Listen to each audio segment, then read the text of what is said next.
ఇదిగో ఈ బావిని చూశారా? మూడు వైపులా రాతితో కట్టబడింది. ఒకవైపు గుట్ట యొక్క అంచే ఉన్నది. చాలా లోతైన బావి. ఖమ్మం నడిబొడ్డున ఖిలా గుట్ట కింద దక్షిణం వైపు దీనిని కట్టారు. 11వ శతాబ్దంలో కాకతీయులు దీనిని కట్టారని నానుడి. ఆసిఫ్ జాహీ వారు, నిజాం నవాబులు దీన్ని పునరుద్ధరించారు. అయితే ఖమ్మం ప్రజలు ఈ గుహ నుంచి వచ్చి బావిలోకి వచ్చేవారు. నీటిని తీసుకువెళ్ళేవారు. జాఫర్ ఉద్ దౌలా అనే తాలూకుదారు ఎక్కువగా ఉపయోగంలోకి తీసుకొచ్చాడు. కాబట్టి ఈ బావిని ఇప్పటి వరకు జాఫర్ బావి అని పిలుస్తారు. రోడ్డు పైన అదే ఉన్నది. అయితే ఈ గుట్ట మీద పడిన వర్షము ఇలా కాలువల ద్వారా బావిలోకి పోతాయి. ఇప్పుడు మనము బావిలోకి తంతెల ద్వారా పోదాము. లోపలికి బయలుదేరుతున్నాము. చూడండి, ఒకదాని తర్వాత ఒకటి లోపలికి వెళ్ళిపోతున్నాము.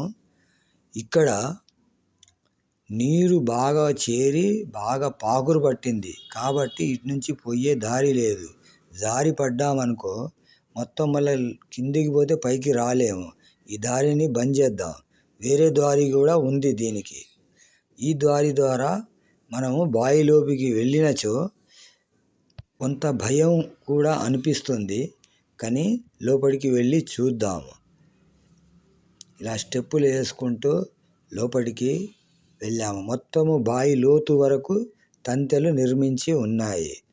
అయితే మనము నీరు ఉన్న చోటికి పోతే డేంజర్ కాబట్టి ఇట్లా పక్కదారి ద్వారా మనము లోపలికి పోయి చూద్దాము.